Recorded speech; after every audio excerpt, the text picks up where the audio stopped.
How dear, I hope you are good. Let us start on the topic. आप लोग जानते ही होंगे कि आज आपके लिए मैं कौन सा चैप्टर और टॉपिक लेके आया हूँ। अगर आप लोग जानते हैं तो कमेंट कीजिए, आज हम आपके लिए कौन सा चैप्टर और टॉपिक लेके आए हैं। आप लोग अगर कमेंट कर दिए तो मैं समझ जाएंगे कि रियलिटी में आप लोग मेरे जो भी क्लास होते हैं उसको पूरे दिल और दिमाग से वॉच करते हैं। आप सच में क्लास 12th के स्टूडेंट होंगे और नहीं भी होंगे तो आपके लिए बहुत ब्यूटीफुल रहेगा, लेकिन 12th क्लास के स्टूडेंट के लिए इसलिए इम्पोर्टेंट है क्योंकि एग्ज़ाम हम लोग ये माइंड सेट करके क्लास लेके आते हैं, क्योंकि आपका एग्ज़ाम हमारे लिए एक माइंड में सबसे फर्स्ट होता है। वो हमारे लिए बहुत ही एक इम्पोर्टेंट है। इम्पोर्टेंट के साथ क्या है, मेरे लिए वो फर्स्ट क्या है, ड्यूटी है। इसीलिए मैं चाहता हूं कि अगर आप 12th के स्टूडेंट होंगे तो आपको मैं सही से सजेशन दे सकूं। इसके लिए आपको एक बार कमेंट करना है और मेरे से किसी भी टाइप एक बार जुड़ना है। जब जुड़ जाते हैं तो हम जब भी अगर क्लास लेके आएंगे तो हम वो VBI और प्रीवियस ईयर का जो भी क्वेश्चन है उस सब क्वेश्चन को स्टडी करके और जो VBI हो सके आपके एग्जाम के लिए वो क्वेश्चन लेके आपके लिए आता हूँ। लेकिन जब आप मेरे साथ जुड़ जाते हैं, आप कमेंट कर देते हैं, तो हम आपको ये सही से सजेस्ट कर पाएंगे कि आप बेफिक्र होके क्लास बायो का वॉच कीजिए।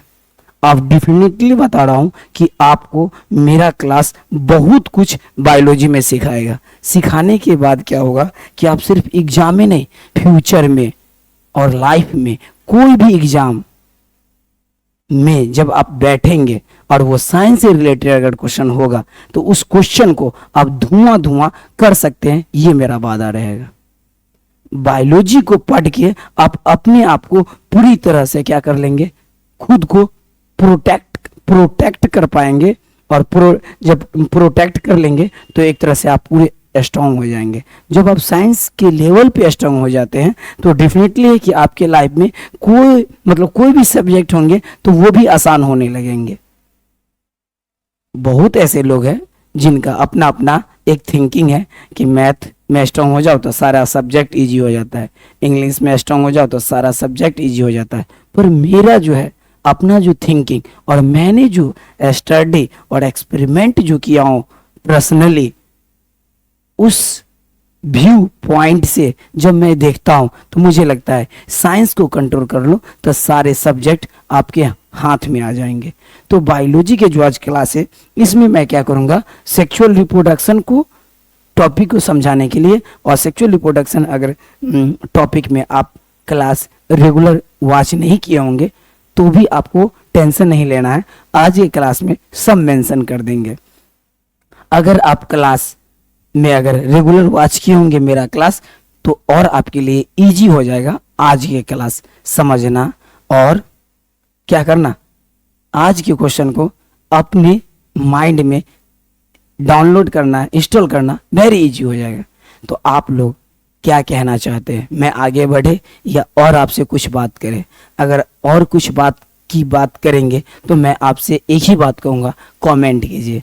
आपकी कमेंट ही मुझे क्या करेगा, आपके एग्जाम को और बेहतर तरीका से प्रिपरेशन और आपके माइंड को एक बेहतर तरीका से हम प्रिपेयर्ड करा देंगे फॉर एग्जाम के लिए।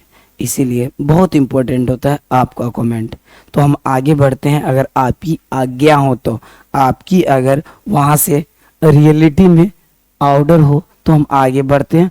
आज हम बायोलॉजी को जानेंगे। आज का मेरा टॉपिक सेक्सुअल रिप्रोडक्शन रहेगा, जो रिप्रोडक्शन इन ऑर्गेनिज्म चैप्टर का सेकेंड टॉपिक है। हमने पिछले कई ऐसे क्लास दिए हैं जहाँ पे सेक्सुअल रिप्रोडक्शन को मैंने एक्सप्लेन किया हूँ स्टेप बाय स्टेप, जिसमें मैंने क्वेश्चन को भी लाए और बच्चे को समझाए, सिखाए और प्रैक्टिकल भी क्लास दे के सिखाए और समझाए कि देखो सेक्सुअल रिप्रोडक्शन में क्या क्या प्रोसेस है और कैसे कैसे वर्क होते हैं। आज की क्लास में हम आपको सेक्सुअल रिप्रोडक्शन को पूरा डीप और डिटेल में हर स्टेप को समझाएंगे। तो आप लोग अगर चाहते हैं तो हम आगे बढ़ते हैं और जानते हैं। हमने स्टडी क्लास में हमने डार्विन के बारे में बात किए थे, साइंटिस्ट ऑफ डार्विन। ये डार्विन कौन है? इनका पूरा नाम होता है चार्ल्स रॉबर्ट डार्विन। और एक और साइंटिस्ट के बारे में शायद हम बात नहीं किए होंगे, तो आने वाले अगले क्लास में जरूर हम बात करेंगे। उनका जो फुल नेम होता है, क्या होता है, ग्रेगर जॉन मेंडल, ये फुल नेम उनका होते हैं। तो मैंने मेंडल जी के बारे में बात नहीं अगर किए होंगे तो मेरा जो नेक्स्ट क्लास आएगा उस क्लास में मैं बात करूंगा। फिलहाल में आज के क्लास में हम क्या करेंगे, मैंने डार्विन जी के बारे में जो डेट ऑफ बर्थ जो मैंने राइट किया था उसमें समथिंग मिसिंग हो गया था। मैंने लिखा था परफेक्ट, बोला था परफेक्ट, लेकिन मैं जो बोर्ड पे शो कर दिया ना उसमें नंबर थोड़ा सा मिसिंग हो गया था। उसको मैं मतलब आज के क्लास में क्लियर कर देता हूँ, इसीलिए आगे बढ़ता हूँ और देखते हैं। तो हमने पिछले क्लास में जब हम बात किए थे तो डार्विन जी आए थे। डार्विन जी का पूरा नाम होता है चार्ल्स रॉबर्ट डार्विन, याद रखिएगा इनका पूरा नाम हो गया चार्ल्स रॉबर्ट डार्विन। इनका जब भी अगर बर्थ की बात किया जाएगा तो याद रखिएगा बर्थ इतना 1809 से 1882 में हुआ था, लेकिन हमने क्या कर दिए थे 1807 से 1882 कर दिए थे, जो एक पूरी तरह से एक मिसिंग था। तो ध्यान रखना, मैंने बोला था सही लेकिन लिखा गया था मिस्टेक। सेकंड जो मेरे साइंटिस्ट थे उनके बारे में शायद नहीं बोले होंगे तो बता देता हूँ। उनका नाम था ग्रेगर जॉन मेंडल।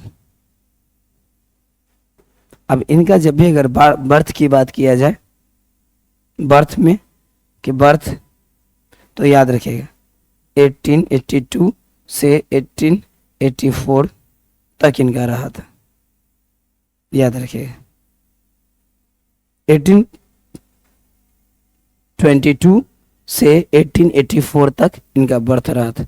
ध्यान रखिएगा, ये 8 लिखे, ये माइंड में सेट रखिएगा।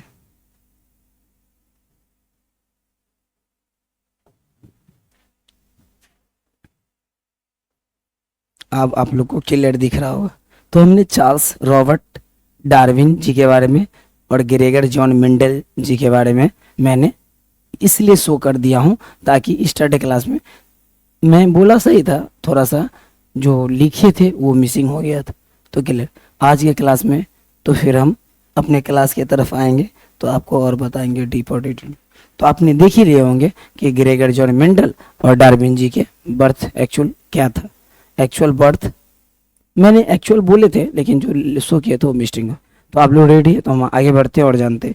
मेरे जो भी क्लास है उसको क्या कीजिएगा, शेयर कर दीजिएगा फ्रेंड से और ज़्यादा से ज़्यादा सब्सक्राइबर कीजिएगा ताकि हमारा और फैमिली स्ट्रांग हो, बड़ा हो, ताकि हम और मेहनत कर सके आपके लिए। मेरी क्लास में एक चीज़ आप पूरे माइंड से क्लियर हो जाइए कि हम सिर्फ VVI क्वेश्चन देंगे, टॉप लेवल का क्वेश्चन हम लाएंगे। जिस टॉप क्वेश्चन से आपको अगर याद भी हो जाता है तो एग्जाम में आपको माइंड को ये क्वेश्चन आना नहीं पड़ेगा कि हमने क्या याद कर लिए, एग्जाम में क्वेश्चन कुछ था याद किए कुछ, ऐसा हाल नहीं हम होने देंगे।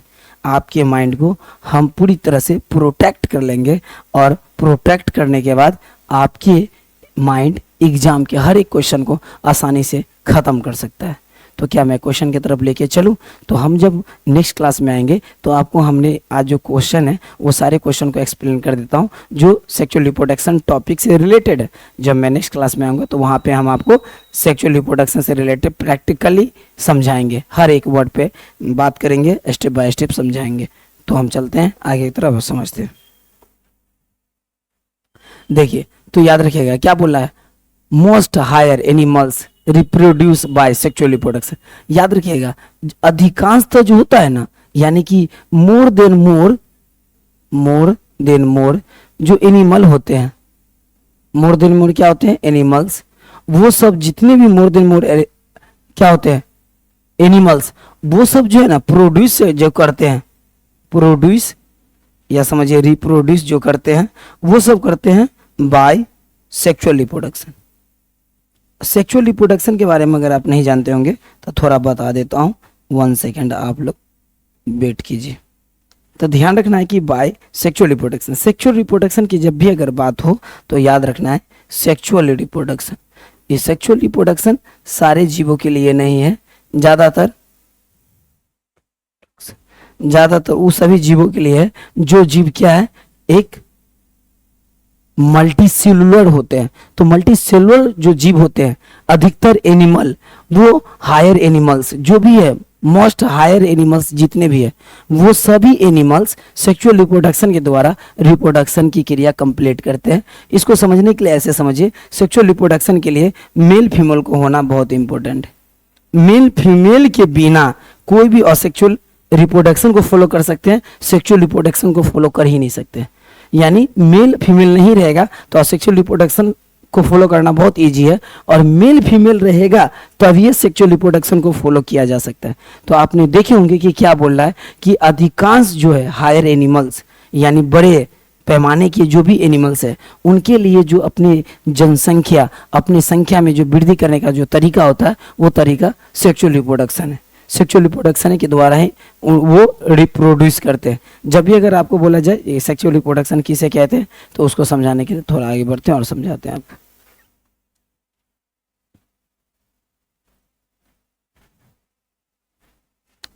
देखिए, जब भी अगर आपको कोई बोल दे, क्या बोले, दिखाता हूं, व्हाट इज सेक्सुअल रिप्रोडक्शन, तो ध्यान रखना है, bear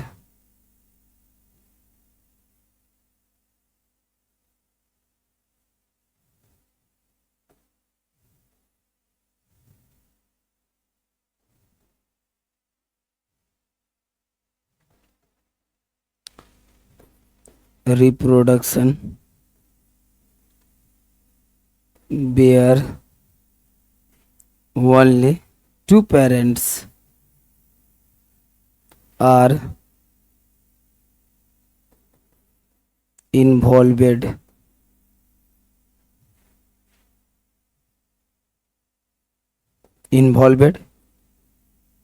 gametes involved,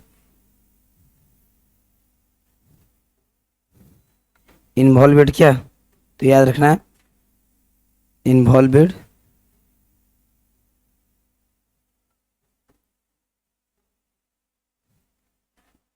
mail plus female,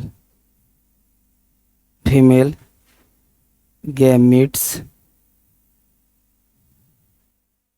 fuse to the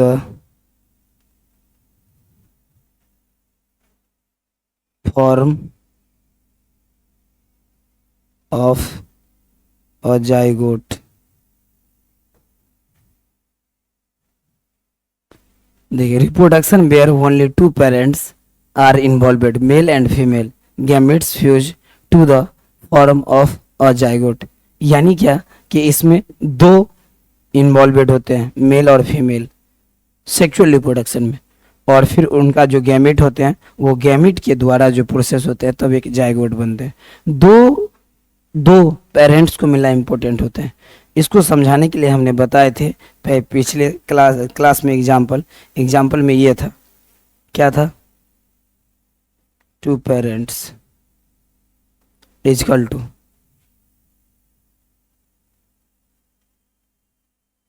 offspring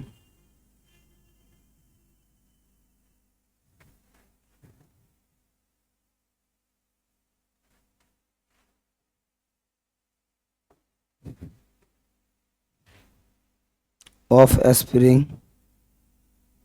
with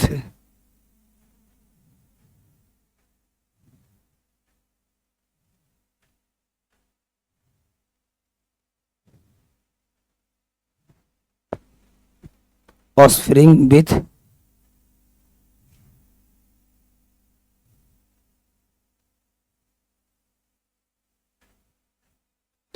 offspring with था कौन सा कैरेक्टर, एक ऐसा कैरेक्टर था जिसमें दो कैरेक्टर का बात हो, जिसमें मेल फीमेल, क्योंकि फीमेल में क्या था कि फीमेल में सेक्सुअल रिप्रोडक्शन में क्या था वो बता देता हूँ।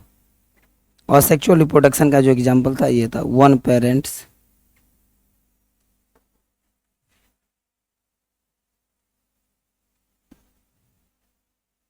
ऑस्फरिंग ऑस्फरिंग आइडेंटिकल, अपने पेरेंट्स के जैसा सेम आइडेंटिकल था। ऑस्प्रिंग जो था वो आइडेंटिकल था, सेम कॉपी होता है और सेक्सुअल रिप्रोडक्शन का। लेकिन जब भी अगर बात आए पे सेक्सुअल रिप्रोडक्शन में, तो उसमें दो पेरेंट्स आते हैं, ऑस्प्रिंग विथ, उनमें जो होते हैं ना कैरेक्टर, वो कैरेक्टर होते हैं यानी मिक्सेड कैरेक्टर होते हैं, मिक्सेड कैरेक्टर। कैरेक्टर आप लोग को दिख रहा है ना, मिक्सेड कैरेक्टर। आप बताता हूँ,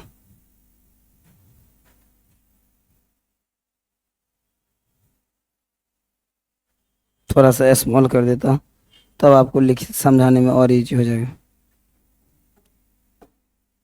तो याद रखिएगा, विथ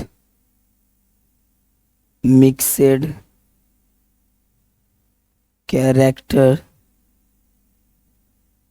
यानी कि आपको जब भी ध्यान रखिएगा दो पेरेंट्स की बात रहेगा तो ऑस्प्रिंग विथ मिक्सेड कैरेक्टर रहेगा, और जब वन पेरेंट्स की बात रहेगा और सेक्सुअल का तो ऑस्प्रिंग आइडेंटिकल होगा, यानी वो अपने पेरेंट्स की तरह सेम कॉपी रहेगा, तो सेक्सुअल रिप्रोडक्शन में आ जाएगा। और सेक्सुअल रिप्रोडक्शन का ऑस्प्रिंग विथ मिक्सेड कैरेक्टर होगा तो सेक्सुअल रिप्रोडक्शन में आ जाएगा। आप देखिए एक चीज़ ध्यान रखिएगा, सेक्सुअल रिप्रोडक्शन जब भी अगर बात हो तो सेक्सुअल रिप्रोडक्शन के जो इवेंट्स होते हैं उसको तीन पार्ट में डिवाइड कर दिया गया है। उसको समझने के लिए थोड़ा सा हम इसको सेक्सुअल रिप्रोडक्शन के जो डिफिनेशन है इसको हटाएंगे, तो आप लोग थोड़ा सा देख लीजिए, जहाँ पे डिफॉल्ट होगा जरूर बताएगा। तो what is sexual reproduction? The reproduction where only two parents are involved, male and female gametes fuse to the form of zygote. तो इक्वल क्या है? इक्वल और सेक्सुअल रिप्रोडक्शन नहीं, बल्कि सेक्सुअल रिप्रोडक्शन ही आपको बोलना है। इक्वल सेक्सुअल रिप्रोडक्शन ध्यान रखना है, बहुत इंपॉर्टेंट है। आगे बढ़े, अगर यहाँ तक समझ में आ गया होगा तो आगे बढ़ते हैं और फिर जानते हैं कि आगे फिर क्या है, और फिर सेक्सुअल रिप्रोडक्शन के जो ये जो क्वेश्चन है सेकंड, इसके बारे में बताएंगे।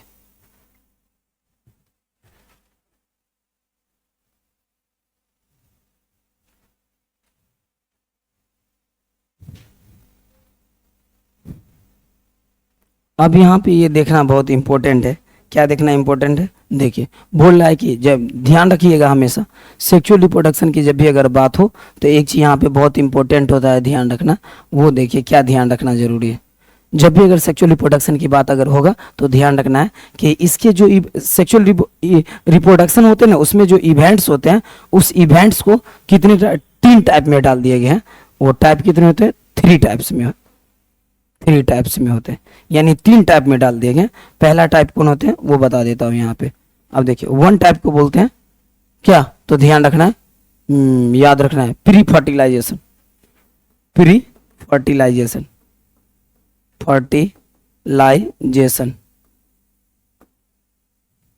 ये ज्यादा अथी कर रहा है, इसको थोड़ा सा अथी कर लेता हूँ।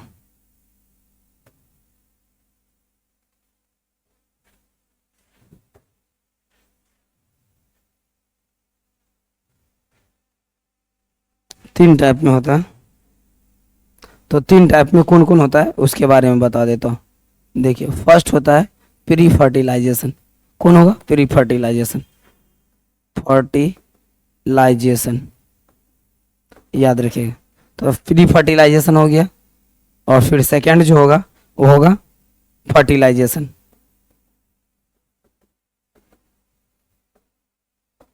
और फिर थर्ड जो होगा वो हो जाएगा पोस्ट फर्टिलाइजेशन।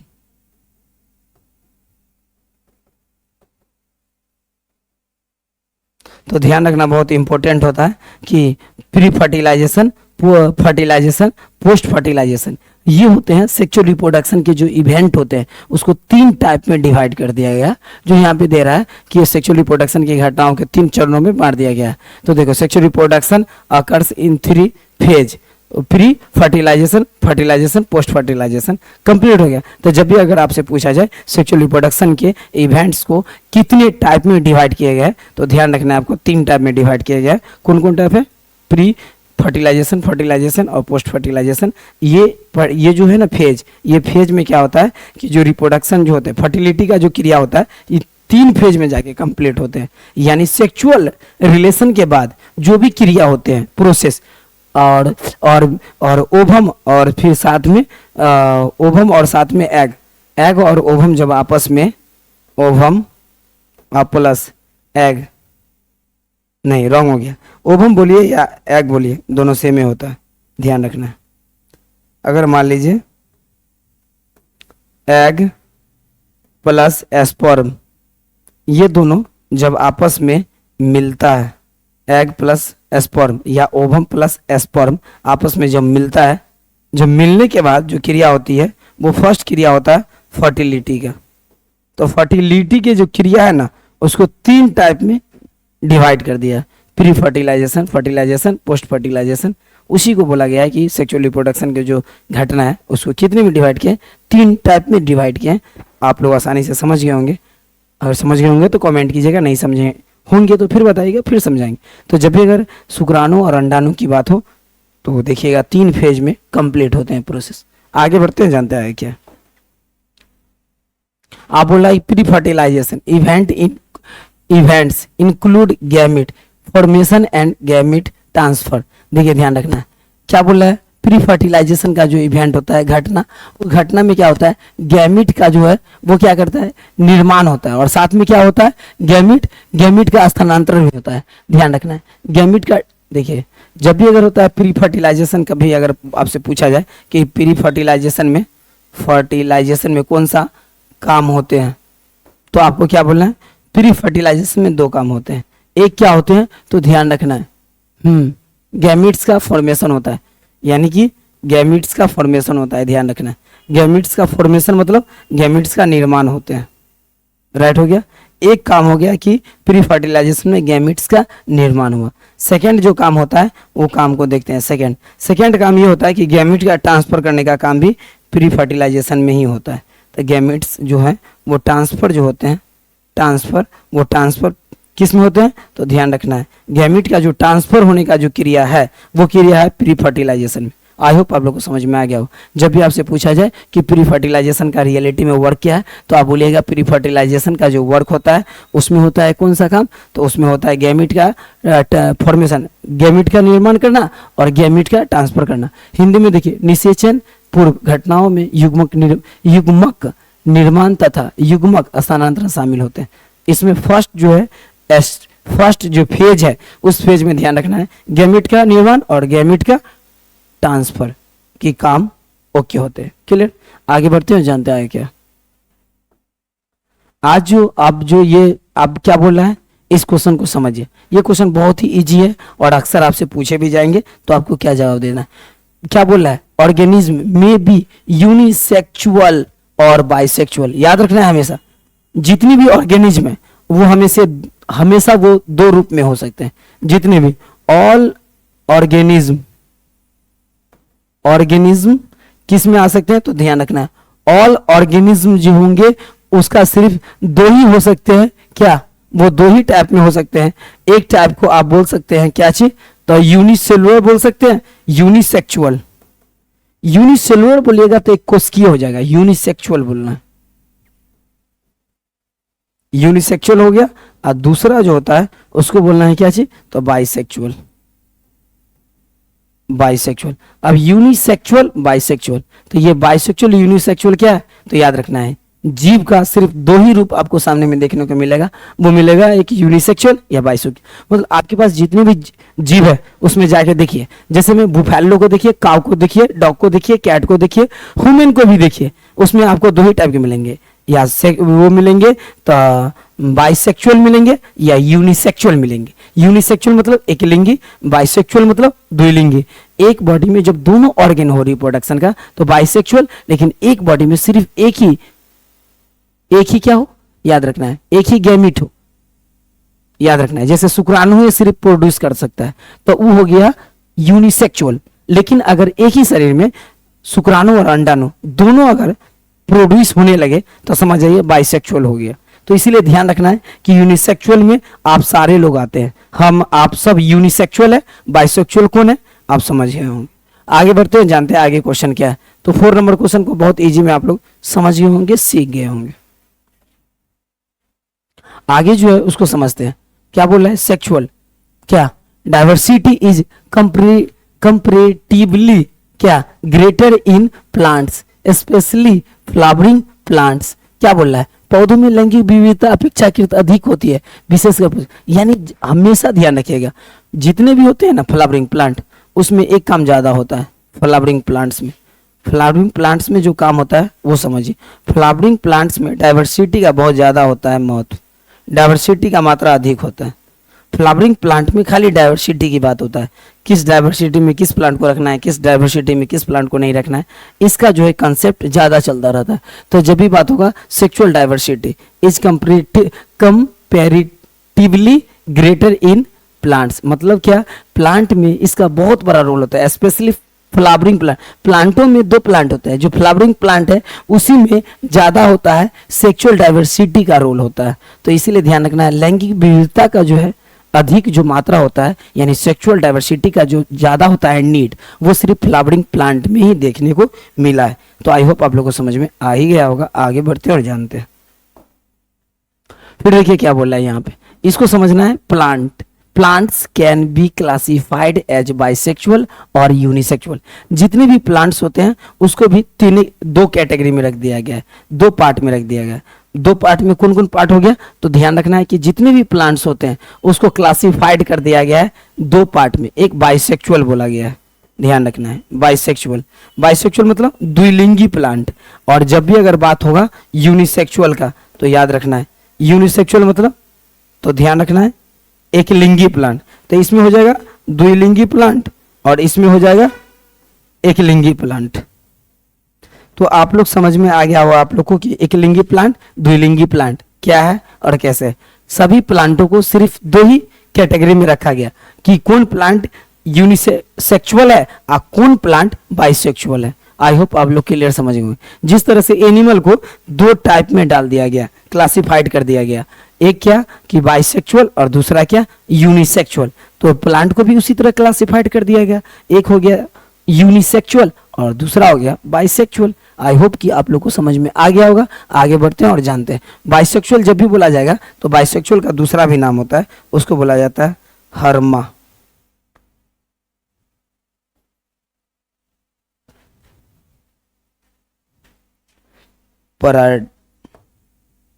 पैराडाइट, ये हर्मा पैराडाइट, ये हर्मा पैराडाइट जो है ये है आपको क्या बाइसेक्सुअल का ही नाम होता है। उभयलिंगी जिसे बोलते हैं उसको इंग्लिश में ये भी बोल सकते हैं हर्मा पैराडाइट। ये भी दूसरा नाम है। जैसे बाइसेक्सुअल ज़्यादा फेमस वर्ड है, ये उतना यूज में नहीं आते हैं इसलिए इसको यूज नहीं किए जाते हैं। बाइसेक्सुअल जनरली लोग यूज करते हैं तो ज़्यादा चलते हैं। आई होप आप लोगों को समझ में आ गया होगा। आगे बढ़ते हैं और चलते हैं आगे क्या क्वेश्चन है।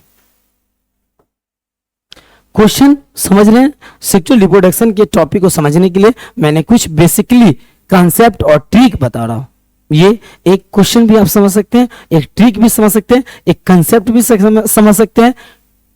किसको समझने के लिए? तो सेक्सुअल रिप्रोडक्शन के जो टॉपिक है, टॉपिक सेक्सुअल रिप्रोडक्शन है, उसको समझने के लिए बहुत इजी हो जाएगा। अब हम बढ़ते हैं आगे और जानते हैं आगे क्या पूछ रहा है। फ्लावर्स में भी बाइसेक्सुअल और यूनिसेक्सुअल। फ्लावर में भी देखा गया है दो चीज, जितने भी होते हैं फ्लावर में भी रिसर्च किया गया है। तो फ्लावर में जब रिसर्च किया गया तो वहां भी आया, एक आया यूनिसेक्सुअल आया, ध्यान रखिएगा यूनिसेक्सुअल हो गया, और दूसरा जो आया उसको बोलते हैं बाइसेक्सुअल बोलते हैं, ध्यान रखिए बाइसेक्सुअल। तो यूनिसेक्सुअल हो गया फ्लावर, यूनिसेक्सुअल फ्लावर, जो द्विलिंगी फ्लावर होगा यूनिसेक्सुअल, और जो एकलिंगी फ्लावर होगा उसको यूनिसेक्सुअल, और जो द्विलिंगी होगा उसको बाइसेक्सुअल फ्लावर बोलेंगे। क्लियर हो गया? तो बाइसेक्सुअल फ्लावर मतलब द्विलिंगी पुष्प और यूनिसेक्सुअल फ्लावर मतलब एकलिंगी पुष्प। आई होप आप लोगों को समझ में आ गया होगा। आगे बढ़ते हैं और यहाँ पे बात है फ्लावर की। तो फ्लावर दो ही रूप में आपको मिल सकते हैं, यूनिसेक्सुअल में या बाइसेक्सुअल में। जब हम आगे आएंगे तो देखेंगे क्या चीज बोला गया है, गैमीट्स आर हैप्लॉइड। हमेशा ध्यान रखना है कि गैमीट का दो रूप बोला जाता है, लेकिन यहाँ पे जो है क्या बोला जा रहा है कि युग्मक अगुणित होते हैं। गैमीट्स हमेशा हैप्लॉइड होते हैं। क्या होते हैं? हैप्लॉइड होते हैं। जब भी अगर बात किया जाए आप लोग को क्या चीज के बारे में, तो याद रखिएगा माइटोसिस और बात किया जाए मियोसिस के बारे में, मियोसिस, तो देखिए समझते हैं माइटोसिस और मियोसिस में क्या होता है कॉमन, वो जानते हैं। जैसे मान लीजिए कोई ऑर्गेनिज्म है, तो ऑर्गेनिज्म में क्या होता है कि क्रोमोसोम की जब भी अगर बात हो तो याद रखना है क्या चीज, क्रोमोसोम, क्रोमोसोम की जब भी बात हो तो क्रोमोसोम क्या होता है माइटोसिस में, माइटोसिस में क्रोमोसोम क्या होते हैं, सेम रहते हैं, सेम कॉपी होते हैं। और यहाँ क्या हो जाते हैं, मियोसिस में क्रोमोसोम हाफ होते हैं, हाफ हाफ होते हैं। क्लियर है, माइटोसिस में क्रोमोसोम सेम होते हैं, लेकिन मियोसिस में क्रोमोसोम जो है वो हाफ हो जाते हैं। फिर अगर जेनेटिक्स की बात अगर ले तो चलते हैं जेनेटिक्स। मियोसिस में जो जेनेटिक्स होते हैं उसमें माइटोसिस में जेनेटिक्स क्या होते हैं, तो ध्यान रखना माइटोसिस में जो जेनेटिक्स है ना वो क्या होते हैं, सेम कॉपी होते हैं, सेम कॉपी होते हैं।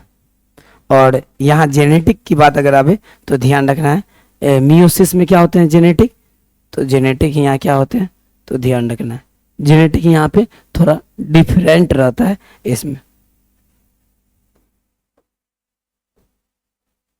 डिफरेंट होते हैं, मतलब अलग अलग टाइप के होते हैं, अलग अलग टाइप के जेनेटिक्स देखने को मिलता है मियोसिस में। अगर बात किया जाए प्रोपोजल के तो चलते हैं, माइटोसिस आपको 2 सेल बनाते हैं, तो मियोसिस आपको 4 सेल बनाते हैं, ये ध्यान रखिएगा। तो माइटोसिस में सिर्फ 2 सेल बनता है, तो मियोसिस में 4 सेल बनते हैं। और फिर साथ में क्या करना है, ये तो हो गया आपको सेल के लेवल पे। प्रोपोजल लेवल पे बात करेंगे तो ध्यान रखना है माइटोसिस में एक चीज और कॉमन है, यहाँ आपको क्या होते हैं जानते हैं, रिपेयर का काम होते हैं, रिपेयर होते हैं। और साथ में क्या होते हैं, तो ध्यान रखना है रिपेयर का काम होते हैं, और जो भी कुछ ऑर्गन वगैरह है वो बनने का काम होते हैं। लेकिन यहाँ क्या होते हैं, तो यहाँ समझते हैं, यहाँ आपको गैमिट रिपेयर होते हैं, और साथ में और एक और है जो ऑर्गन वगैरह बनने का काम होता है। वहाँ क्या होते हैं, यहाँ गैमिट्स बनते हैं, गैमिट्स, मियोसिस में गैमिट्स बनते हैं, गैमिट्स तैयार होते हैं। तो माइटोसिस में क्रोमोसोम सेम होते हैं, जेनेटिक्स भी सेम होते हैं, 2 सेल यहाँ बनाते हैं, यहाँ 4 सेल बनते हैं, यहाँ अलग अलग टाइप की जेनेटिक्स होते हैं। और यहाँ जो क्रोमोसोम हाफ होते हैं, मियोसिस के में गैमिट्स बनते हैं, यहाँ रिपेयर का काम होते हैं। ये सब होते हैं माइटोसिस मियोसिस। तो गैमिट आर हैप्लॉइड। क्लियर हो गया, आगे बढ़ते हैं, जानते हैं आगे क्या है। अब जब यहाँ पे आते हैं तो देखिए ध्यान रखना है एक चीज, क्लेमाइडोमोनास क्या आप जानते हैं, क्लेमाइडोमोनास, इसको क्लेमाइडोमोनास, क्लेमाइडोमोनास हो गया। अब देखिए क्लेमाइडोमोनास जब भी अगर बात किया जाए, क्लेमाइडोमोनास में गैमिट्स कितने टाइप के होते हैं, तो ध्यान रखना है क्लेमाइडोमोनास के जो गैमिट्स होते हैं ना वो 3 टाइप के होते हैं। एक होता है जिसको हम बोलते हैं आइसोगैमिट्स, दूसरा होता है उसको एन आइसोगैमिट्स, और तीसरा होता है उसको बोलते हैं आइसोगैमिट्स, एन आइसोगैमिट्स, हेटेरोगैमिट। अब देखो आइसोगैमिट्स, एन आइसोगैमिट्स, हेटेरोगैमिट्स, ये हो जाते हैं आपको गैमिट्स। किस में बनते हैं, क्लेमाइडोमोनास के 3 टाइप होते हैं गैमिट्स के, आइसोगैमिट्स, एन आइसोगैमिट्स, हेटेरोगैमिट्स होते हैं। तो यहाँ पे क्या बोला है, isogamous species produce only 1 type of gamete. मतलब ध्यान रखना आइसोगेमस स्पीसीज के जो है प्रजाति वो प्रोड्यूस हमेशा ओनली 1 टाइप के गैमिट को प्रोड्यूस करते हैं। जो है आइसोगेमस स्पीसीज के जो भी है जीव, उसमें प्रजाति के जीव जो है वो सिर्फ एक टाइप के गैमिट को प्रोड्यूस करते हैं। आई होप आप लोगों को समझ में आ गया होगा। आगे बढ़ते हैं। अब जब आगे आएंगे तो देखते हैं एन आइसोगेमस मतलब वही है, गैमिट को ही गेमस बोला जाए। तो आइसोगैमिट हो गया जो एक ओनली वन टाइप के गैमिट बनाते हैं, मतलब क्लेमाइडोमोनास के गैमिटे के बारे में बात हो रहा है। और एन आइसोगेमस स्पीसीज के है, वो प्रोड्यूस टू टाइप्स के। तो यहाँ पे ध्यान देना है कि एक आइसो था और यहाँ पे एन आइसोगेमस। इस एन आइसोगेमस जब भी बात होगा तो इसमें दो क्या होते हैं, गैमिट्स बनते हैं, जो हमने क्लेमाइडोमोनास के 3 टाइप बताए गैमिट के, तो हो गया। और जब भी अगर आइसो गैमिट्स या गेमस की बात हो तो ध्यान रखना है यहाँ 1 गैमिट्स बनते हैं। अब यहाँ 1 गैमिट्स बनेंगे, यहाँ 2 गैमिट्स बनेंगे। अब आगे चल के जो अगर मान लीजिए हेट्रो आ गया तो उसको देखते हैं हेट्रोगैमस में क्या बनने वाला है। तो हेट्रोगैमस में क्या बनने वाला है वो चीज़ को देखते हैं। इसमें हो जाएगा कहीं 3 टाइप, देखते हैं। In haploid organism gametes are formed by mitosis. क्या बोल रहा है देखिए, यानी in haploid organism gametes are formed by mitosis. हमेशा ध्यान रखना है अगुणी जनकों में युग्मक समसूत्री विभाजन द्वारा होता है। जो भी है क्या चीज, तो देखिए हैप्लॉइड के गैमिट जो भी है वो गैमिट हमेशा माइटोकॉन्ड्रिया में आ जाता है। तो माइटोकॉन्ड्रिया में हमेशा क्या आता है, माइटोसिस में, माइटोकॉन्ड्रिया ने माइटोसिस, याद रखना।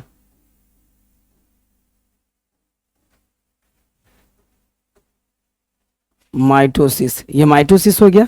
माइटोसिस में जो होते हैं क्या चीज, तो ध्यान रखना है गैमिट्स जो होते हैं वो हैप्लॉइड में आते हैं।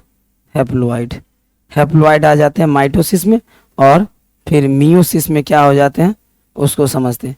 तो मियोसिस में आपको डिप्लॉइड आ जाएगा, डिप्लॉइड यहाँ हो गया। माइटोसिस में हैप्लॉइड, क्या बोला, अगुणित जनकों में युग्म समसूत्री विभाजन होता है, मतलब haploid organism gametes are formed by mitosis. मतलब यहाँ माइटोसिस में हैप्लॉइड आते हैं और मियोसिस में डिप्लॉइड आते होंगे। आगे चल के ऐसे क्लियर हो ही जाएगा। जब आगे आएंगे तो देखिए बात सही है, गैमेट्स फॉर मियोसिस में डिप्लॉइड में मियोसिस आते हैं। In diploid organism gametes are formed meiosis. जब भी अगर बात किया जाए डिप्लॉइड गैमेट्स का, डिप्लॉइड ऑर्गेनिज्म, वहाँ क्या था, ऑर्गेनिज्म था ना, हाँ यहाँ भी हैप्लॉइड ऑर्गेनिज्म जो भी होगा उसमें माइटोसिस के द्वारा, और डिप्लॉइड जो भी ऑर्गेनिज्म होगा तो ये ऑर्गेनिज्म के अकॉर्डिंग से बात हो रहा है, तो ध्यान रखना होगा। और यहाँ पे हैप्लॉइड ऑर्गेनिज्म के ऊपर से बात हो रहा है, तो ये भी बात को ध्यान में रखिएगा। आगे बढ़ते हैं और जानते हैं। अब यहाँ पे क्या है, डिप्लॉइड ऑर्गेनिज्म। अब देखना है कि डिप्लॉइड ऑर्गेनिज्म में जो है वो उसमें क्या होता है, गैमिट्स जो है, गैमिट्स का जो डिवाइड जो होता है वो होता है मियोसिस के द्वारा होता है गैमिट्स का डिवाइड। आई होप आप लोग को समझ में आ गया होगा। जब आगे बढ़ेंगे तो देखते हैं आगे क्या है। फिर जब आगे आएंगे तो यहाँ पे होता है in unisexual animals male gametes are transferred through क्या चीज, द कॉपुलेशन। तो याद रखना कॉपुलेशन क्या बोला है, एकलिंगी प्राणी में नर युग्मक का स्थानांतरण मैथुन क्रिया द्वारा कॉपुलेशन के द्वारा होता है। यानी कि जो भी यूनिसेक्सुअल है, यूनिसेक्सुअल एनिमल या ह्यूमन, जो भी ऑर्गेनिज्म है जो यूनिसेक्सुअल है, उसमें जो गैमिट का जो होता है ना ट्रांसफर, याद रखिए गैमिट्स का जो ट्रांसफर होता है, वो ट्रांसफर होता है कॉपुलेशन के द्वारा। कॉपुलेशन मतलब सेक्स के द्वारा। इसको समझिए, सेक्स से नहीं समझिएगा तो हिंदी में मैथुन बोलते हैं। मैथुन के द्वारा यूनिसेक्सुअल जितने भी है वो अपने गैमिट को अपने पार्टनर के बॉडी में कॉपुलेशन मैथुन सेक्स के द्वारा ट्रांसफर कर सकते हैं। दूसरा कोई ऑप्शन नहीं है, रास्ता नहीं है अपने गैमेट्स को अपने अपोजिट जो पार्टनर है उसके बॉडी में गैमेट्स को ट्रांसफर करने का दूसरा कोई ऑप्शन है, लेकिन वो मैकेनिकल और टेक्निकल ऑप्शन है। लेकिन यहाँ पे टेक्नोलॉजी नहीं लगा करके जो बोल रहा है नेचुरली, वो जो है ऑप्शन, वो ऑप्शन है सिर्फ सेक्स। क्लियर हो गया। बढ़ते हैं आगे की तरफ, देखते हैं आगे क्या है। जब आगे आते हैं तो हम जानते हैं यहाँ पे इन फ्लावरिंग प्लांट पोलेन क्या है, ग्रेन्स आर ट्रांसफरेड बाय पोलिनेशन। यहाँ पे एक चीज सीखना बहुत इंपॉर्टेंट है, पोलिनेशन क्या होता है वो जानिए, ध्यान हमेशा दीजिएगा। पोलिनेशन क्या होता है उसको हम डिफिनीशन में समझाता हूँ। जब क्या होता है एंथर, याद रखिएगा, जब एंथर से पोलेन अपनी फ्लावरिंग प्लांट्स के एस्टिग्मा या अपने जाति के दूसरे प्लांट्स के एस्टिग्मा तक पहुंचता है, तब उसी क्रिया को पोलिनेशन कहते हैं। पोलिनेशन का डिफिनेशन बहुत इजी और सटीक है, यानी जब एंथर से पोलेन अपने फ्लावरिंग प्लांट्स के एस्टिग्मा या अपने ही जाति के दूसरे प्लांट्स के एस्टिग्मा तक पहुंचता है, तभी उसी क्रिया को पोलिनेशन कहते हैं। अब बोलता है कि पुष्पी पौधों में ही डेफिनेटली है कि ट्रांसफर जो होता है पोलेन ग्रेन जो है ट्रांसफर होगा, सिर्फ एक ही विधि है, पोलिनेशन के द्वारा ही जो फ्लावरिंग प्लांट है उसमें पोलेन ग्रेन जो है ट्रांसफर हो पाएगा। जैसे में सेक्स के द्वारा ही यूनिसेक्सुअल जितने भी ऑर्गेनिज्म है उसके जो गैमेट है वो सेक्स के ही माध्यम से ट्रांसफर हो सकते हैं अपने ऑपोजिट पार्टनर के बॉडी में। उसी तरह से पोलिनेशन के द्वारा ही फ्लावरिंग प्लांट में क्या कंप्लीट हो सकता है, पोलेन ग्रेन जा सकता है। आई होप आप लोग को समझ में आ गया होगा। आगे बढ़ते हैं, जानते हैं। जब भी अगर बात किया जाए, याद रखिएगा, टाइप्स ऑफ पोलिनेशन, तो समझते हैं पोलिनेशन। जब भी अगर बात किया जाए टाइप्स ऑफ पोलिनेशन, तो ध्यान रखिएगा दो टाइप के होते हैं। There are 2 types of pollination, 2 type के पोलिनेशन होते हैं, जिसमें फर्स्ट होते हैं सेल्फ पोलिनेशन, ध्यान रखना है, और फिर जब फर्स्ट होते हैं सेकंड हो जाते हैं क्रॉस पोलिनेशन। ये भी ध्यान रखना बहुत इंपॉर्टेंट है। पोलिनेशन आप लोग सीख रहे होंगे तो कमेंट जरूर करके बताइए। आप क्रॉस पोलिनेशन होते हैं सेल्फ पोलिनेशन। क्रॉस पोलिनेशन में हम शॉर्ट में समझा रहे हैं, कीट पतंग के द्वारा पोलेन ग्रेन एस्टिग्मा तक पहुंचते हैं, और सेल्फ पोलिनेशन में ये हमेशा सेल्फ पोलिनेशन सिर्फ होते हैं किसमें, बाइसेक्सुअल जो भी प्लांट है उसमें हो जाते हैं, और क्रॉस पोलिनेशन का जो है प्रोसेस वो होते हैं यूनिसेक्सुअल जो भी फ्लावर प्लांट होंगे उसमें होते होंगे सेल्फ क्रॉस पोलिनेशन के द्वारा। आज जो भी है सेल्फ पोलिनेशन किस में हो जाते हैं, तो जो भी बाइसेक्सुअल फ्लावर प्लांट है उसमें। आई होप आप लोगों को क्लियर समझ में आ गया होगा। आगे बढ़ते हैं, जानते हैं। अब जब लास्ट में आते हैं तो लास्ट क्वेश्चन है fertilization occurs between male and female gametes. देखिए यार, फर्टिलाइजेशन का जो काम होता है उसका काम समझाते हैं।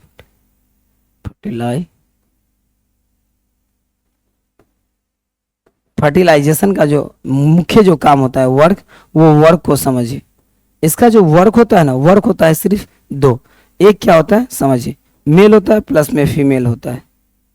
अब देखिए मेल और फीमेल्स के क्या करता है, तो ये देखिए मेल फीमेल्स के गैमीट को मिलाने का काम करता है, गैमीट्स को मिलाने, यानी देखिए निषेचन नर एवं मादा युग्मकों के बीच जो भी होता है उसी को फर्टिलाइजेशन कहते हैं। निषेचन नर तथा युग्मकों के बीच, यानी समझ रहे हैं ना, मेल और फीमेल के गैमीट के बीच जो काम होता है वो सिर्फ फर्टिलाइजेशन के द्वारा ही संभव है।